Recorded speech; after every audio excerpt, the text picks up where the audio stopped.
You know that panic you feel when you accidentally send a text message to the wrong person, and you try to hit unsend, but you know it is already too late? Well, Apple just had the corporate equivalent of that moment, and it is absolutely glorious for us. Apple recently uploaded a specific file, a macOS kernel debug kit, to their servers. They realized their mistake, panicked, and pulled it down immediately. But, as we all know, the internet never forgets. Some eagle-eyed developers managed to grab the code before it vanished. And what they found inside is basically a roadmap for the next 2 years of the iPhone. We aren't just talking about a new camera or a new button. We're talking about a fundamental shift in the DNA of the iPhone. This leak confirms something we have suspected for a decade. The messy, expensive divorce between Apple and Qualcomm is finally happening. Apple is ditching the middleman and shipping their own custom cellular modems. But hold your horses, because while that sounds like good news, there is a massive catch. And for the upcoming iPhone 17e and even the high-end iPhone 18 Pro, that catch might actually be a deal breaker for you.so. Grab a coffee, and let's break down exactly what this leak revealed. Because if you're planning to upgrade in 2026, you might be walking into a trap. Let's set the stage properly. This isn't a trust me bro rumor from a random Twitter account. This intel comes directly from Apple's own software engineering teams. The code explicitly references the C1 series, which is Apple's first ever generation of custom 5G modems. For years, Apple has hated paying Qualcomm billions of dollars for modems. They want control. They want to own the whole widget, from the processor to the radio. And it looks like 2026 is the year they finally pull the trigger. Let's start with the budget option, the iPhone 17e. According to this leak code, and backed up by a fresh report from The Information, the iPhone 17e is locked in to use something called the C1X modem. Now, logically, this is likely a refined version of the C1 chip that we saw testing in earlier prototypes like the iPhone 16e. On paper, this sounds fine. Apple silicon is usually great, right? The M-series chips are legendary. So why wouldn't their modems be great too? Here is the kicker, and it is a big one. The internal code shows that the iPhone 17e configuration is completely missing a component called the N1 wireless chip. Now, you might be thinking, okay, tech guy, why do I care about an N1 chip? I just want to text my friends. Well, you should care, because the N1 chip isn't just a hunk of silicon. It is the brain behind Apple's next-generation connectivity, specifically something called thread support. If you have bought a smart light bulb, a smart lock, or a HomePod in the last 2 years, you have probably heard of Thread or Matter. It is the new standard that lets all your smart devices talk to each other without needing a clunky hub plugged into your router.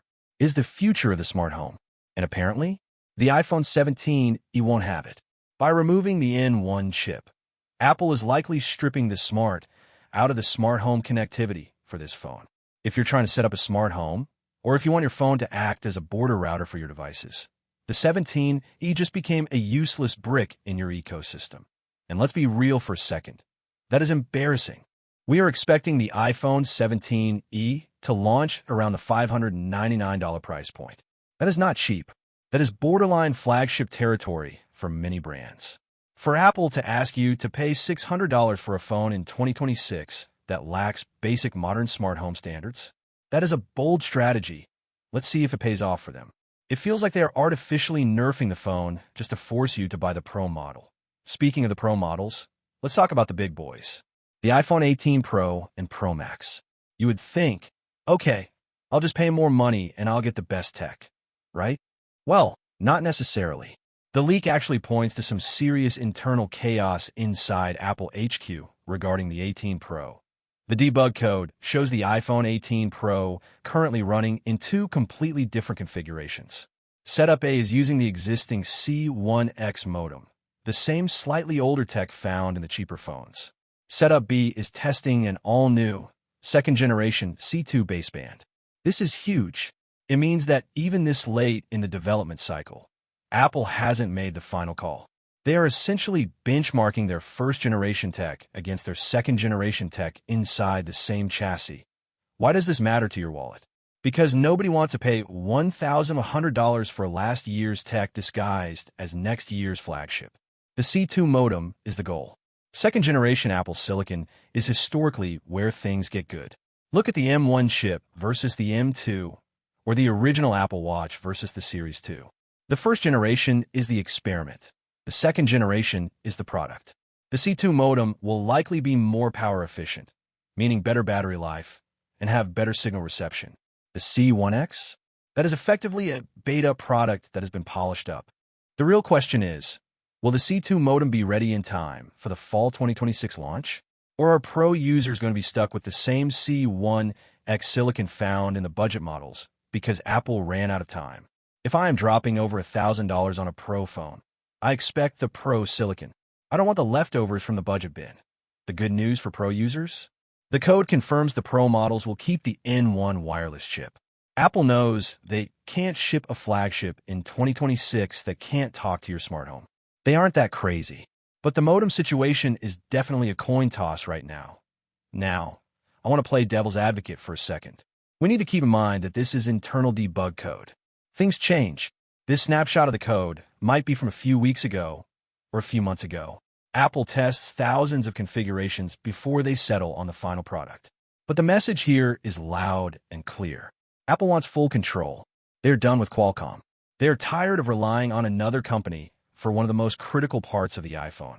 They want their own silicon handling your 5G and Wi-Fi just as confidently as their A-series chips handle your apps and games. Point one detail that is easy to miss in all this noise is that Apple isn't taking a totally blind leap here.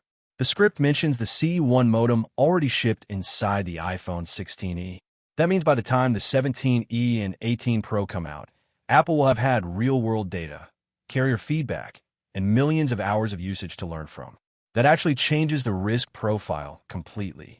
If they have already tested the waters with the 16e, then the iPhone 17e moving to the C1X version makes sense. It's a refinement. It will fix the early bugs, improve the power management, and stop your phone from getting hot while downloading a movie. And then, with the iPhone 18 lineup, they roll out the true next-gen C2 modem. At that point, this is no longer an experiment. It is a mature platform. So, where does that leave us? Basically, 2026 is going to be a transitional year. If you buy the 17e, you're getting a beautiful phone, but you're losing some serious smart home connectivity. If you buy the 18 Pro, you might be getting the brand new C2 modem, or you might be getting the older C1X, depending on how well Apple's engineering team performs in the next 6 months. It is a bit of a gamble, but I want to hear from you. Does Thread support or smart home connectivity actually matter to you? Would you buy a phone that couldn't talk to your smart lights if it was cheaper? And the big question, if the iPhone 18 Pro ships with the older modem, are you skipping it? Let me know your thoughts in the comments below. And if you want to stay updated on this modem drama as we find more leaks, make sure you hit that subscribe button. I'll keep digging through the code so you don't have to. I will see you guys in the next one.